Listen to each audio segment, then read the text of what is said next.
The morning sun filtered through the stained glass windows of St. Michael's Cathedral, casting rainbow patterns across the polished marble floor.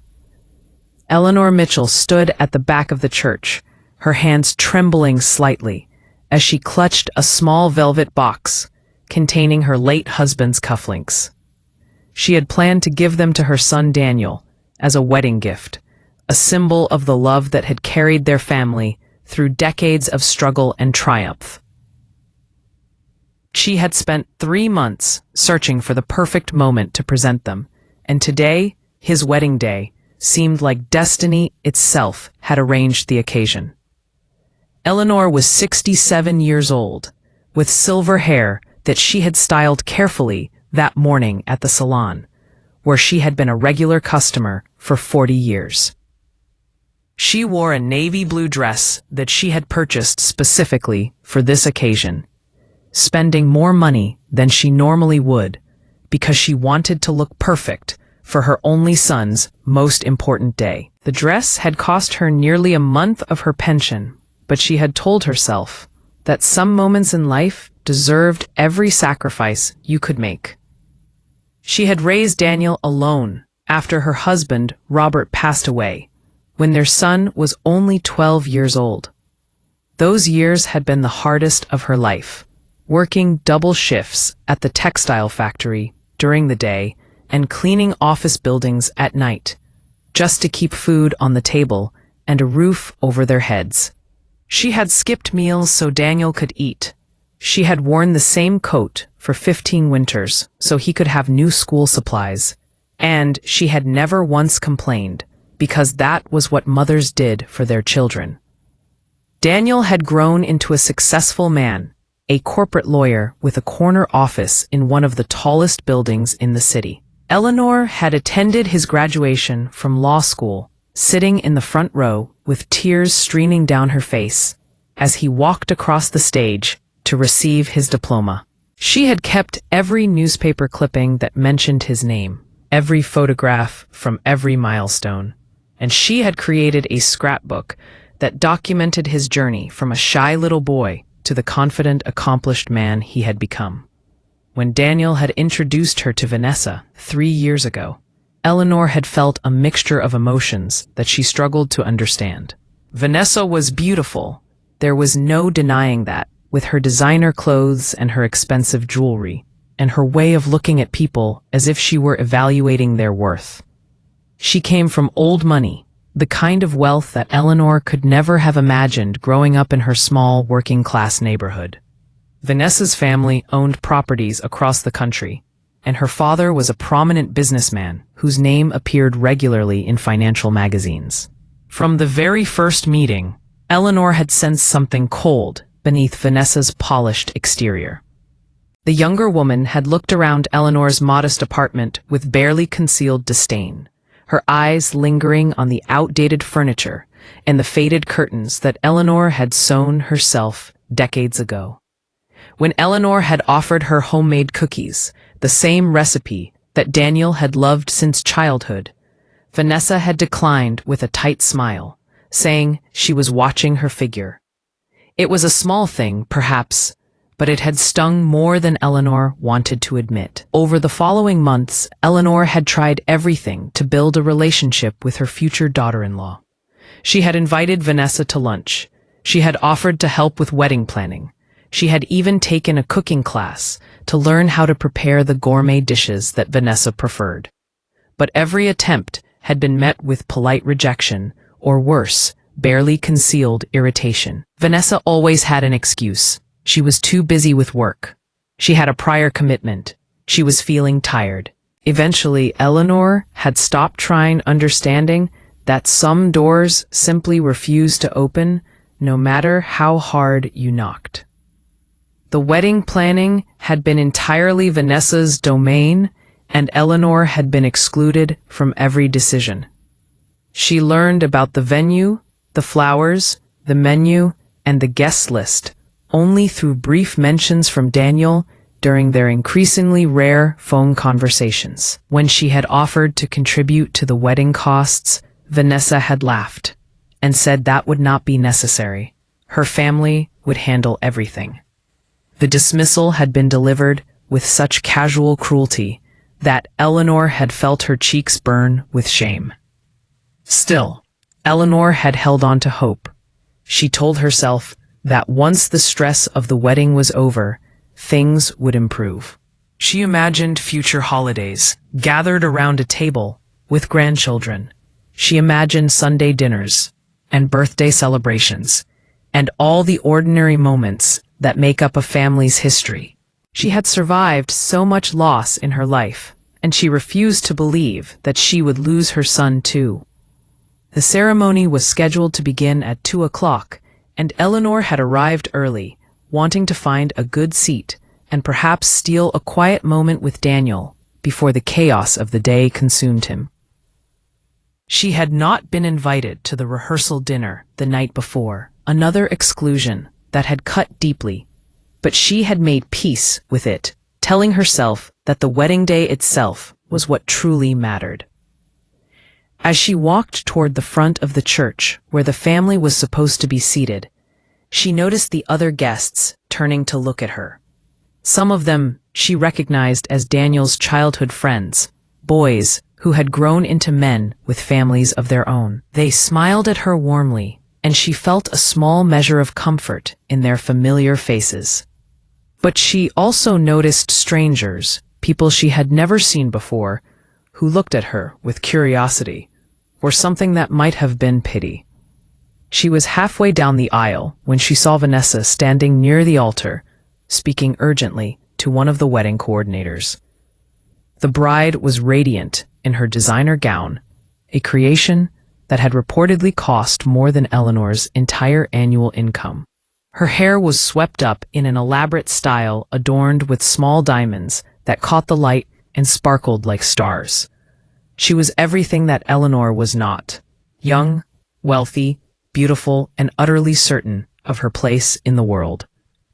Vanessa looked up, and their eyes met across the church. For a moment, neither woman moved, and then Vanessa's expression shifted into something hard and determined. She whispered something to the coordinator, and then began walking toward the back of the church, where Daniel was presumably waiting in one of the side rooms. Eleanor continued to her seat, trying to ignore the uncomfortable feeling that had settled in her stomach. She sat down in the front pew, the seat that should rightfully belong to the mother of the groom, and she placed her purse beside her. Inside the velvet box waited its precious contents, still unknown to her son. The next few minutes passed in a blur of activity as more guests arrived, and the church filled with the sound of excited chatter. Eleanor nodded and smiled at those who greeted her, but her attention kept drifting to the side door, through which Vanessa had disappeared. Something was happening, something that she could not quite identify, but that filled her with a growing sense of dread. Then the door opened and Daniel emerged. Her son was handsome in his tuxedo, his dark hair neatly styled and his shoes polished to a mirror shine. He looked like his father in that moment, so much so that Eleanor felt tears prick at her eyes. But there was something wrong with his expression, something troubled and conflicted that she recognized from his childhood, when he had been forced to deliver bad news. He walked toward her, his steps heavy and reluctant, and when he reached her pew, he did not sit down beside her. Instead, he stood there, looking down at her with an expression that she would remember for the rest of her life. "Mom," he said, and his voice was loud enough that the nearby guests fell silent to listen. "Mom, I need you to leave." Eleanor stared at him, not comprehending. "What do you mean?" she asked, her voice barely above a whisper. "Vanessa does not want you here," Daniel said, and each word fell like a hammer blow. "She says your presence is making her uncomfortable. She says she cannot enjoy her wedding day with you sitting in the front row, judging her." Eleanor felt the blood drain from her face as she sat frozen in the pew, unable to process what her son had just said. The words echoed in her mind, bouncing off the walls of her consciousness, like stones thrown into an empty well. Vanessa does not want you here. Your presence is making her uncomfortable. She cannot enjoy her wedding day with you sitting in the front row judging her. For a moment, Eleanor wondered if she had misheard, if perhaps the emotion of the day had caused her to imagine something that had not actually been spoken. But the faces of the guests around her confirmed the terrible reality of the situation. They were staring at her with expressions of shock and embarrassment. Their conversations halted mid-sentence as they witnessed what was unfolding before them. "Daniel," she said, her voice trembling, "I do not understand. What have I done wrong? I have not said a word to Vanessa today. I have not done anything except come here to watch my only son get married." Daniel's jaw tightened, and she could see the conflict playing across his features. He was caught between two worlds, the world of his childhood, where his mother had been the center of his universe, and the new world that Vanessa represented, where wealth and status and appearances mattered more than anything else. In that moment, Eleanor could see which world was winning. "Mom, please do not make this harder than it has to be," he said, and his voice had taken on a pleading quality that made her heart ache. "This is my wedding day. This is supposed to be the happiest day of my life, and Vanessa is upset. She has been crying in the back room for the last 20 minutes, saying that she cannot go through with the ceremony if you are here." Eleanor's hands gripped the edge of the pew so tightly that her knuckles turned white. She thought about all the sacrifices she had made for this man standing before her. She thought about the nights she had gone hungry so he could eat, the clothes she had mended again and again so he could have new ones, the dreams she had surrendered so he could pursue his own. She had given him everything she had, and now he was asking her to give him one more thing: her dignity. "Why?" she asked, and her voice cracked on the single syllable. "Why does she want me gone? What reason has she given you?" Daniel looked away, unable to meet her eyes. "She says you have never accepted her. She says you have always made her feel like she was not good enough for our family. She says you look at her with judgment in your eyes, and it makes her feel small and worthless." Eleanor wanted to laugh at the absurdity of it. Vanessa feeling small and worthless. Vanessa with her trust fund and her designer wardrobe and her family connections that opened doors Eleanor could never even approach. Vanessa, who had never wanted for anything in her entire privileged life. Vanessa, who had systematically excluded Eleanor from every aspect of the wedding planning, and then had the audacity to claim that she was the one who felt unwelcome. But Eleanor did not laugh. Instead, she felt something break inside her, something that had been holding together through all the slights and dismissals and small cruelties of the past 3 years. She felt it shatter like glass, and the pieces scattered through her chest, cutting her with every breath. "Daniel," she said, and this time her voice was steady. "I have loved you since the moment you were born. I have sacrificed everything for you. I worked myself to the bone to give you opportunities I never had. I went without so you could have. And this is how you repay me? By throwing me out of your wedding like I am some unwanted guest who wandered in off the street." The guests were no longer pretending not to listen. They were openly staring now, their phones discreetly recording what would surely become the most talked about wedding scandal in recent memory. Eleanor could feel their eyes on her like physical weight pressing down on her shoulders, but she did not care anymore. She was past caring about what anyone thought. Daniel's face flushed with a mixture of embarrassment and anger "Mom, you are making a scene," he hissed. "Just leave quietly and we can talk about this later. I will call you tomorrow and we can sort everything out. But right now, I need you to go." Eleanor looked at her son, and in that moment, she saw him clearly, for perhaps the first time in years. She saw a man who had forgotten where he came from, who had allowed himself to be shaped and molded by a woman who valued status over substance and appearances over truth. She saw a man who would sacrifice his own mother on the altar of his bride's vanity, and then expect forgiveness, because that was what mothers did. They forgave. They always forgave. But not today. Eleanor stood up slowly, her movements deliberate and dignified.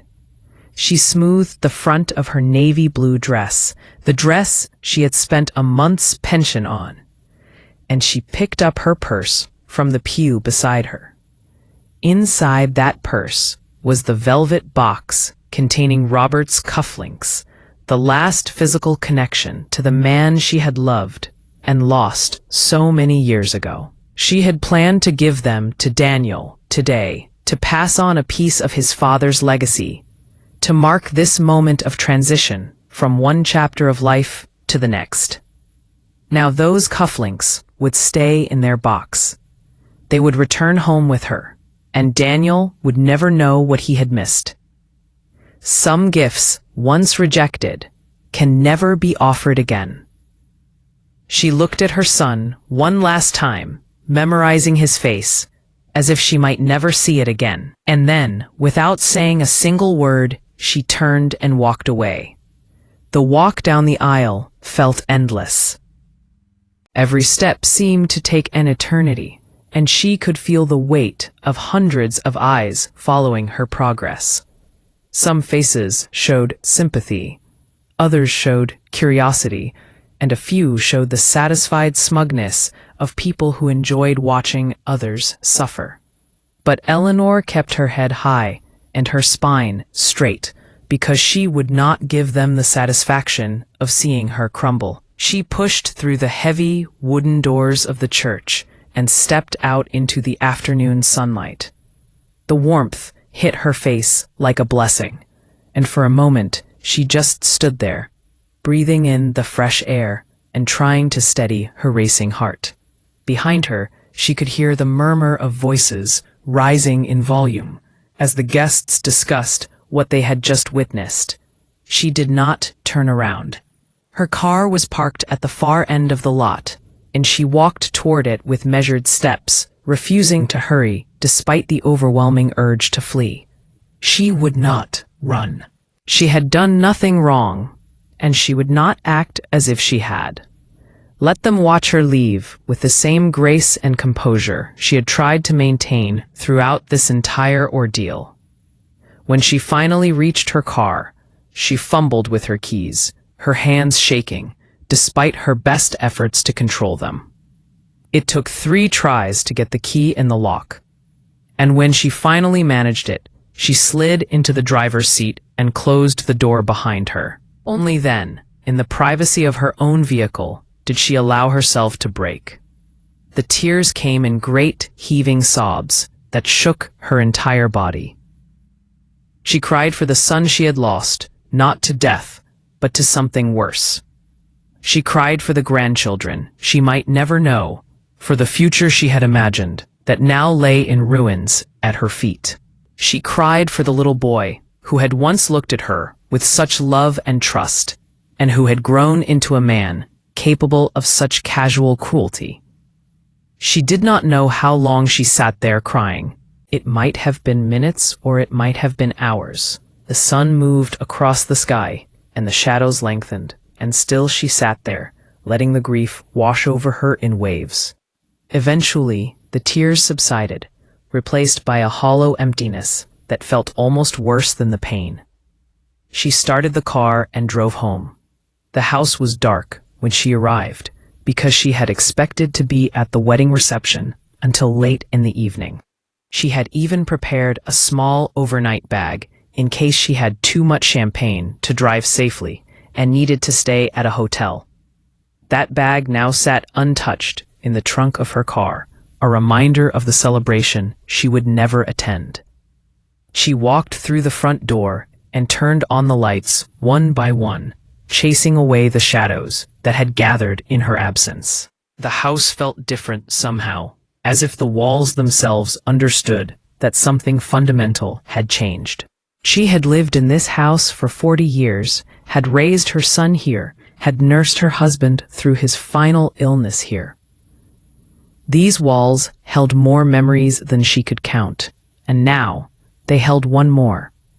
The memory of the day her son had chosen his bride over his mother. She sat down in her favorite chair, the old recliner that Robert had bought for her 35th birthday. The upholstery was worn and faded, but the chair was still comfortable, and it still smelled faintly of the pipe tobacco that Robert had loved to smoke. She closed her eyes and tried to imagine what he would say if he were here now. Robert had always known the right thing to say in difficult situations. He had been her rock, her anchor, her steady presence in a world that often felt chaotic and unpredictable. But Robert was gone, and she was alone, and Daniel had made his choice. The night passed slowly, and Eleanor did not sleep.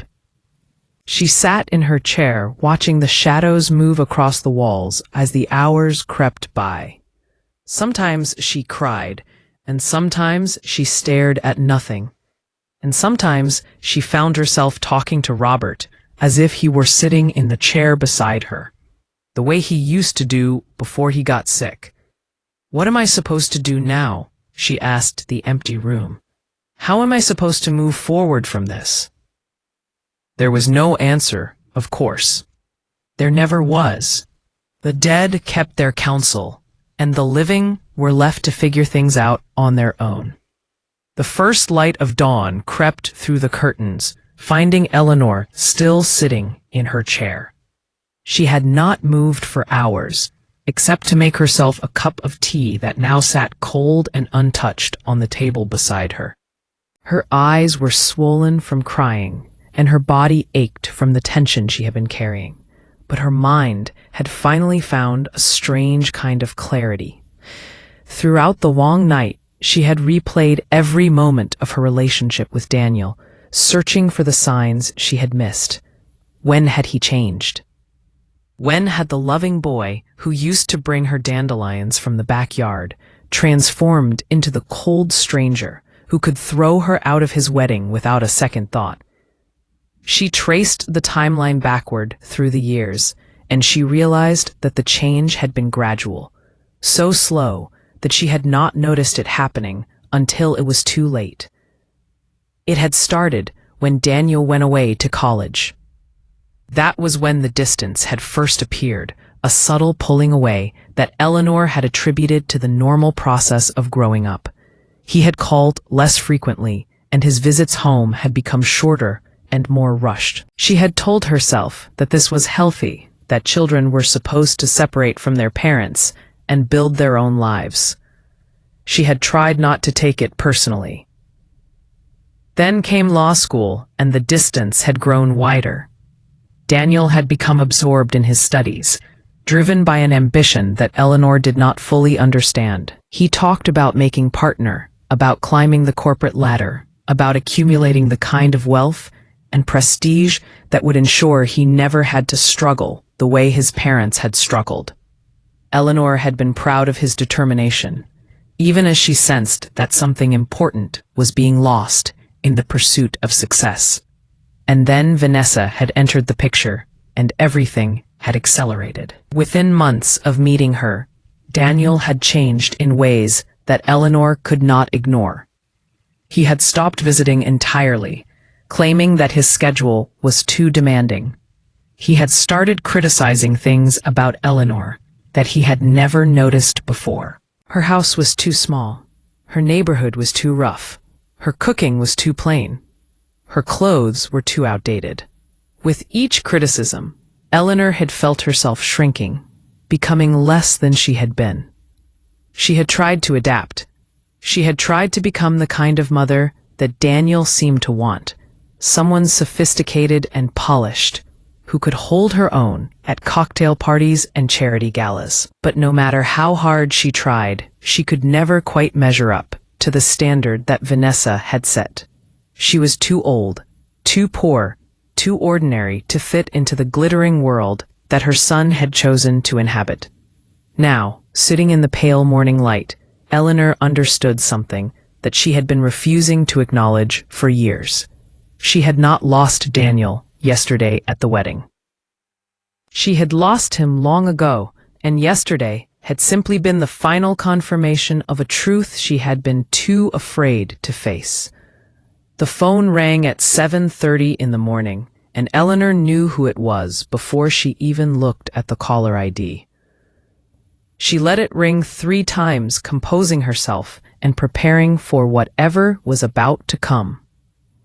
Then she picked up the receiver and held it to her ear. "Mom," Daniel's voice was different than it had been the day before. The cold authority was gone, replaced by something that sounded almost desperate. "Mom, I need to talk to you." Eleanor said nothing. She simply waited, listening to her son's breathing on the other end of the line. "About yesterday," Daniel continued when she did not respond, "I know things got a little heated. Vanessa was stressed about the wedding, and she overreacted. We both did.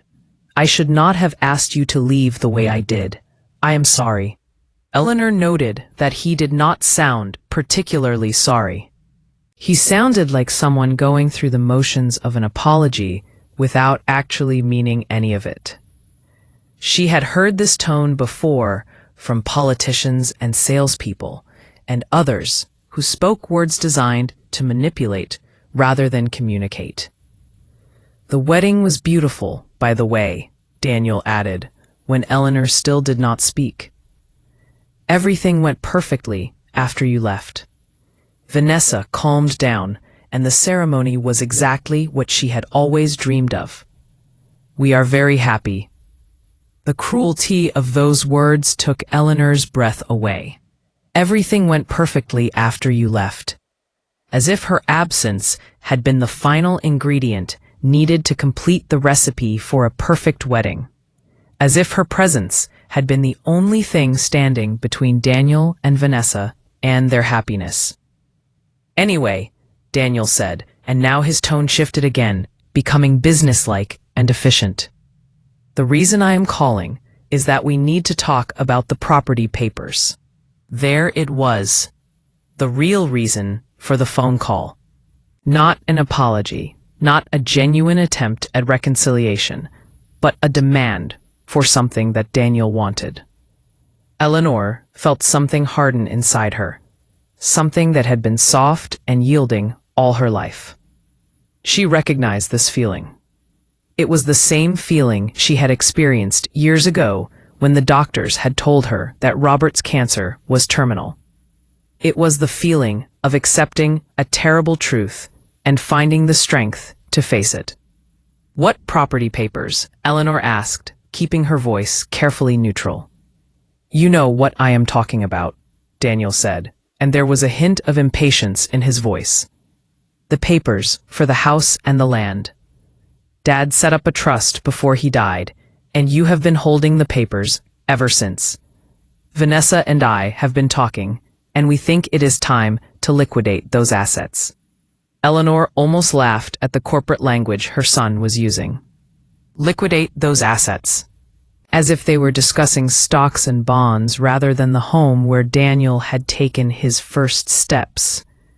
As if the land that had been in their family for 3 generations was nothing more than a line item on a balance sheet. "The house," she repeated slowly. "You want me to sign over the house?" "Well, yes," Daniel said, as if this were the most reasonable request in the world. "The property values in this area have gone up significantly over the past few years. Vanessa did some research, and she thinks we could get a very good price if we sell now. Of course, we would make sure you are taken care of." We could use some of the proceeds to set you up in a nice apartment somewhere. Maybe one of those retirement communities where you could make friends your own age. Eleanor gripped the phone so tightly that her fingers ached. A nice apartment, a retirement community. Her son wanted to sell the home where his father had died, where his grandparents were buried in the small cemetery at the edge of the property, where every room held memories that money could never replace. He wanted to trade all of that for cash that he and his new bride could add to their already substantial fortune. "So, let me make sure I understand," Eleanor said, and her voice was calm, almost frighteningly so. "Yesterday, you threw me out of your wedding because Vanessa did not want me there. And today, you are calling to ask me to sign over my home." "When you put it that way, it sounds bad," Daniel protested. "But those are two separate issues, Mom. What happened yesterday was unfortunate, but this is just practical financial planning. Dad always said the family should make smart decisions about money. This is what he would have wanted." "Do not tell me what your father would have wanted," Eleanor said, and for the first time, her voice carried an edge of steel. "Your father loved this land. He used to walk the property every evening just to feel the soil under his feet.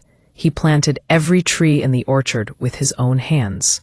He built the fence around the garden because he wanted to protect the roses that his mother had planted 50 years before. Your father would never have sold this place, and he certainly would never have asked me to leave so he could do it." "Mom, be reasonable," Daniel said, and now he sounded frustrated. "What are you going to do with that big old house anyway? You are not getting any younger, and it is too much for one person to maintain. The upkeep alone must be costing you a fortune. Vanessa and I are just trying to help you make a smart decision." Eleanor looked around the room at the faded wallpaper and the worn furniture and the photographs that covered every available surface. She saw Robert smiling at her from a dozen frames, his eyes full of the love that had sustained her through the darkest times of her life. She saw Daniel, as a child, grinning with missing teeth, holding up a fish he had caught in the creek behind the house. She saw herself younger and stronger and full of hope, standing on the porch of the home she had thought she would never leave. And in that moment, Eleanor made her decision. She took a deep breath, and when she spoke, her voice was steady and certain. She spoke only 4 words, but they were 4 words that would change everything. 4 words that would echo in Daniel's mind for the rest of his life. "I am keeping everything." The silence on the other end of the line was absolute. Eleanor could hear Daniel breathing, but he did not speak. Perhaps he was too shocked to respond. Perhaps he was trying to formulate an argument. Perhaps he was finally beginning to understand that his mother was not the pushover he had always assumed her to be. "What did you say?" Daniel finally managed. "You heard me," Eleanor replied. "I am keeping everything. The house, the land, the property papers. Everything your father left me is staying exactly where it is. You made your choice yesterday, Daniel. You chose Vanessa over me. You chose her comfort over my dignity. You chose to throw away 40 years of love and sacrifice because your bride could not tolerate my presence at her perfect wedding. Well, now you get to live with that choice," Eleanor continued, and her voice carried the weight of decades of unspoken truths. "You do not get to humiliate me in front of 200 people and then call the next morning expecting me to hand over my home. That is not how this works. That is not how any of this works." "Mom, you are being emotional," Daniel said, and she could hear the panic creeping into his voice. "You are not thinking clearly. This is a big decision, and you should not make it when you are upset. Let me come over and we can talk about this like rational adults. No, Eleanor said firmly. You are not coming over. You are not welcome in this house until you can treat me with the respect I deserve. And let me be very clear about something, Daniel. The property papers are in my name. Your father made sure of that before he died. He sat me down and he explained exactly what he was doing and why. He said that as long as I held those papers, I would have security. I would have a home that no one could take from me. He said that if anything ever happened, if anyone ever tried to pressure me or manipulate me, I should remember that the power was in my hands. That is not what Dad meant, Daniel protested. He was talking about strangers or creditors or people trying to take advantage of you. He was not talking about your own son. Was he not? Eleanor asked quietly. Your father knew you better than you think, Daniel. He watched you change as you got older. He saw the ambition taking over the hunger for money and status that seemed to grow stronger every year. He never said anything because he loved you and he wanted to believe the best. But I think part of him knew that someday you might put your own interests above everyone else. I think that is why he set things up the way he did. Daniel was silent for a long moment, and when he spoke again, his voice had changed. The desperation was gone, replaced by something colder and harder. Fine, he said.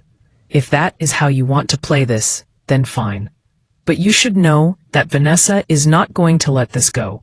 She has connections. She knows lawyers who specialize in this kind of thing. We can fight this in court, if we have to. Eleanor felt a strange calm settle over her. She had expected threats.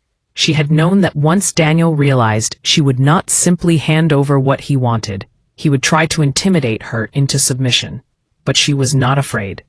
She had spent a lifetime being afraid of things that never came to pass, and she was tired of living that way. Let her try, Eleanor said. Let her hire all the lawyers she wants. The papers are legal and binding. Your father made sure of that. And even if they were not, do you really want to drag your own mother through court? Do you really want everyone to know that you threw me out of your wedding and then sued me for my home? Think about what that would do to your reputation, Daniel. Think about what your colleagues would say. Think about what your clients would think of a man who treats his mother that way. The silence stretched between them, heavy with everything that had been said and everything that remained unspoken. Eleanor could almost hear Daniel calculating, weighing the costs and benefits the way he had been trained to do. She wondered what numbers he was running in his head, what equations he was solving, to determine whether she was worth the trouble. This is not over, Daniel finally said, but there was a defeated quality to his voice that told Eleanor she had won. At least for now. You are making a mistake, Mom. Vanessa is not going to forget this. She is going to make things very difficult for you. Your wife has been making things difficult for me since the day I met her, Eleanor replied. The only difference now is that I have stopped pretending not to notice. Goodbye, Daniel. Do not call me again until you are ready to apologize. And I mean really apologize, not just mouth the words because you want something from me. She hung up the phone before he could respond and sat there in the morning light, feeling the weight of what she had just done. She had drawn a line in the sand, a boundary that she should have established years ago. She had finally stood up for herself, and it felt both terrifying and exhilarating. The days that followed were quiet and strange. Eleanor moved through her routines with a sense of detachment, as if she were watching herself from a distance. She tended her garden and cleaned her house and cooked meals that she ate alone at the kitchen table. Sometimes she talked to Robert the way she always did, telling him about what had happened and asking for guidance that never came. But slowly, something began to shift inside her. The grief that had consumed her on the night of the wedding started to transform into something else. It was not acceptance exactly, but it was close. It was the recognition that some things could not be fixed, and that holding on to hope for reconciliation was only prolonging her suffering. She thought about Daniel constantly, wondering what he was doing and whether he ever thought about her. She imagined him in his expensive apartment, with his beautiful wife, living the life he had always wanted. She wondered if he was happy, or if there was a part of him that understood what he had lost. She hoped that someday he would wake up and realize what he had done, but she no longer expected it. 3 weeks after the wedding, Eleanor received a letter in the mail. It was from a law firm she did not recognize, and for a moment her heart seized with fear. But when she opened the envelope, she found not a legal threat, but a notice that her property taxes had been paid in full for the next 5 years. There was a small note attached, written in handwriting she did not recognize. "Mrs. Mitchell," it said, "my name is Thomas Chen, and I was a guest at your son's wedding. I witnessed what happened that day, and I want you to know that I was deeply moved by your dignity and grace under such difficult circumstances. I am an attorney myself, and I have taken the liberty of ensuring that your property taxes are covered so that you will not have any financial pressure regarding your home. Please consider this a gift from someone who believes that parents deserve to be treated with respect and gratitude. You owe me nothing in return." Eleanor read the letter 3 times before she fully understood what it meant. A stranger had witnessed her humiliation, and instead of looking away, he had chosen to help. He had used his resources to protect her from the very thing Daniel had been hoping to exploit. It was such an unexpected act of kindness that Eleanor found herself crying again, but this time the tears were different. They were tears of gratitude and wonder at the goodness that still existed in the world. She wrote back to Thomas Chen, thanking him for his generosity and declining to accept such a large gift from someone she had never met.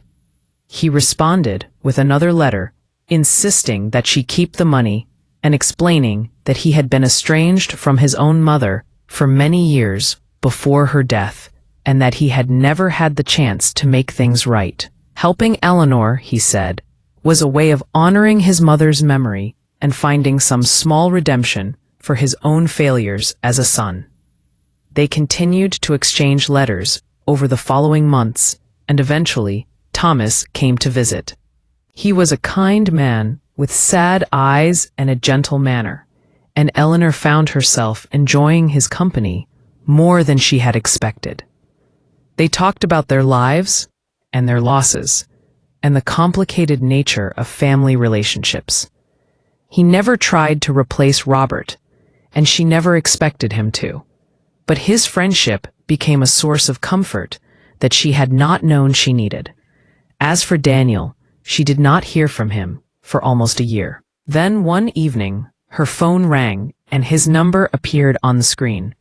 She stared at it for a long moment before finally answering. "Mom," he said, and his voice sounded different somehow, smaller and more uncertain than she had ever heard it. "Mom, I need to talk to you. Vanessa left me. She took everything and she left. I have nothing now. I have no one. Can I come home?" Eleanor closed her eyes and thought about everything that had happened. She thought about the wedding and the phone call and the 4 words she had spoken that had changed everything. She thought about the months of silence and the pain of losing her son to someone who had never deserved him. And then she made her choice.